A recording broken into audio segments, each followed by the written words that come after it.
Hi everyone, I'm Glenda with SureFit Designs. In this tutorial, we're going to be discussing how easy it is to do some pant designing with a pant pattern that fits you. With SureFit Designs, when the pant pattern fits you, I call it your body blueprint. In the industry, it's called a pant sloper. One way or the other, when you've got a good pattern fitting you, I'll show you how easy it is to take that pants pattern and create a lot of different designs with it. We're going to take a look at this visual right here. And you will also find this on page 17 of your Pants Kit instruction book, and it will also be shown in this video so that you can see it as I'm talking to it. First of all, we're going to start at the top and we're going to do some vertical lengths and different things that you can do with your pants pattern. If you'd like to make a pair of pull-on pants, all that you're going to do is add on 2 times the width of your elastic plus a seam allowance. So if we take a look at these pants over here, you're going to see that they have a 1-inch wide elastic. So going back to the visual, you would add on 1 plus 1 plus the width of your seam allowance. Because I sewed these out of a knit, I only added 3/8 of an inch for a seam allowance. But if you are working with a woven fabric, you might want a 5/8 inch seam allowance. Then coming down below the standard waistline, I know a lot of you like to wear the low-waisted hip pants like a hip hugger. And there you're going to decide how far below your waist you'd like those pants to be slung on your hips. And then draw a line going across. Now I'm just using a straight line for this example. Your waistline is likely going to have a slight curve to it. And then you're going to cut on that line and separate and take that portion away. Now, of course, if you want your pants to ride down there without a waistband, then you would add a 5/8 inch seam allowance and create a facing to go onto that. Actually, you know where you're going to find some directions for doing that is in one of the new designing books that I wrote recently called Pants That Mix and Multiply, and it does have that low slung contoured hipped waistband on it.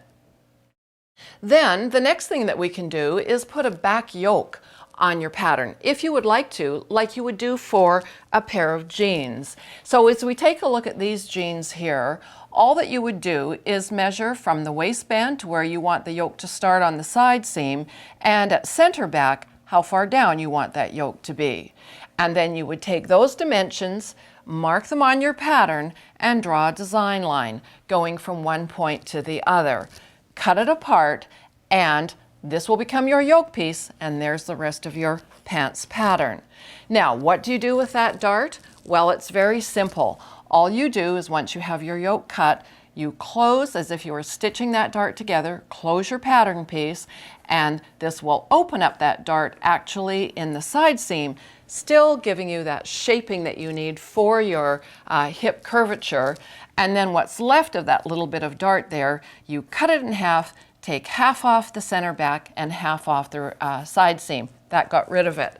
And for those complete directions on designing with your pants pattern to make a pair of jeans, very recently we did a DVD, a complete DVD called Jeans Behind the Scenes. And it goes into extreme depth on making a really excellent pair of fitting jeans for yourself. All right. Coming down further, you'll see a line here. We've called that short shorts.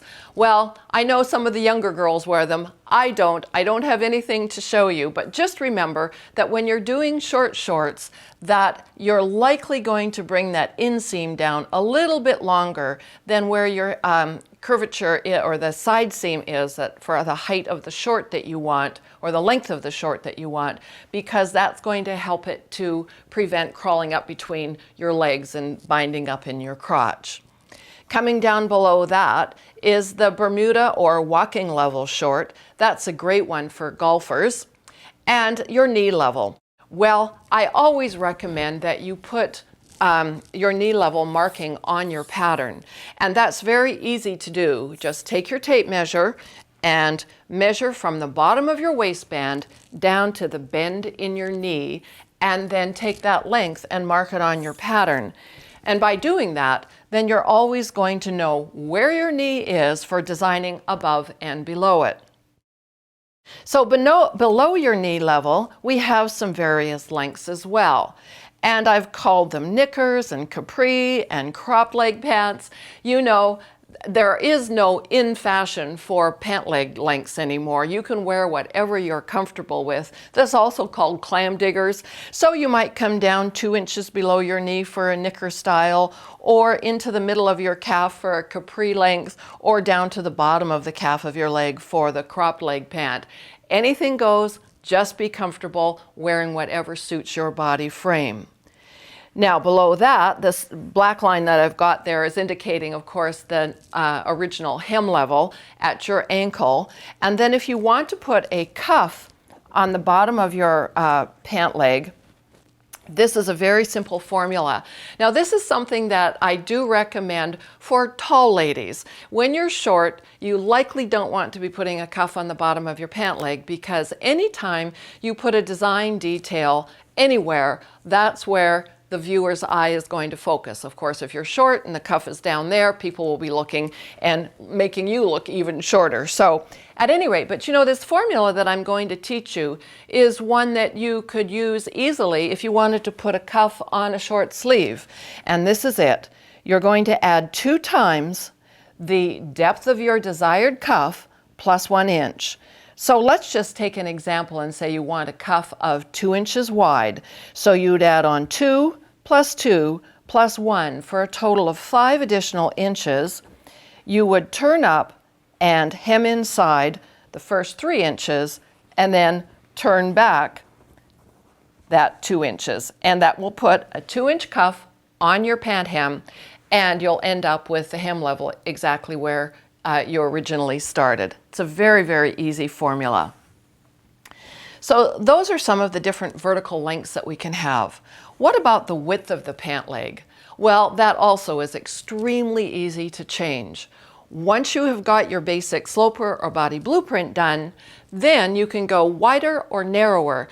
Just remember this basic rule, that whatever you take off of one seam, you must take it off equally from the opposing seam. If you add a specific amount, you must add that same amount on the other seam. So as an example, if you want to do a real skinny leg pair of pants, you might come in 1 inch or 1.5 inches and then on the inseam, and do the same thing on the side seam, and then you do what is called truing. Now for those of you who don't know what truing is, it means to connect a new point with an old point in the longest distance possible. So for this, we're going to true up towards the crotch point. I usually don't go right up to the crotch point. I usually stop about 2 to 3 inches below it, but just make that a gentle, smooth curve. For the side seam, you're going to true up towards your low hip area.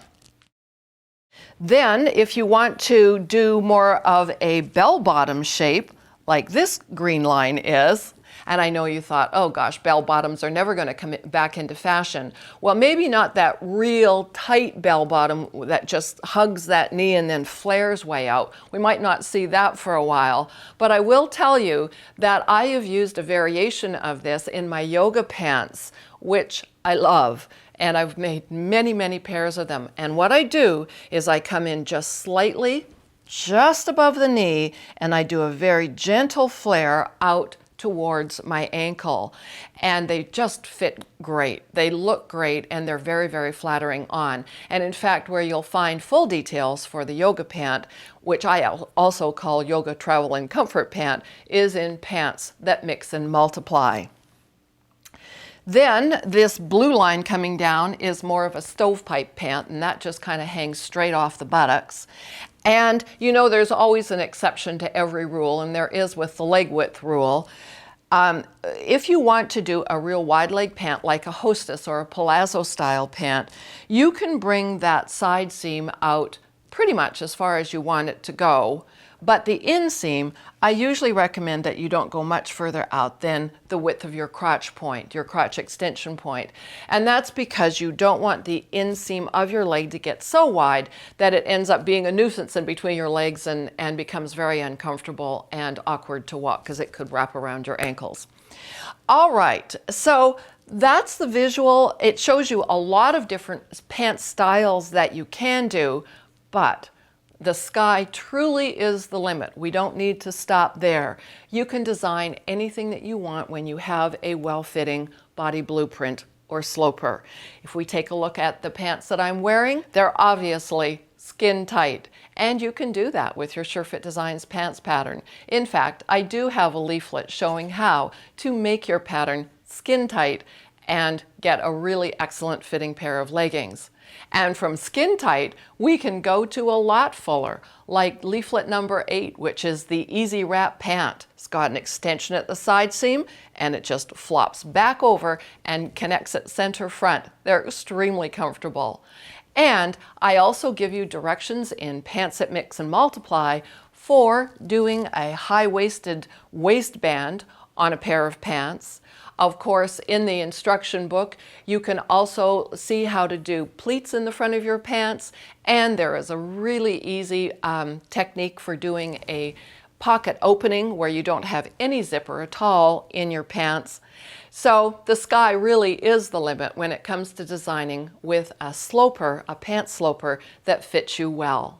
So for this and other informative videos on working with SureFit Designs and getting one of the best fits possible, please make sure you hop on over to the SureFit Designs Learning Center and click on the video library.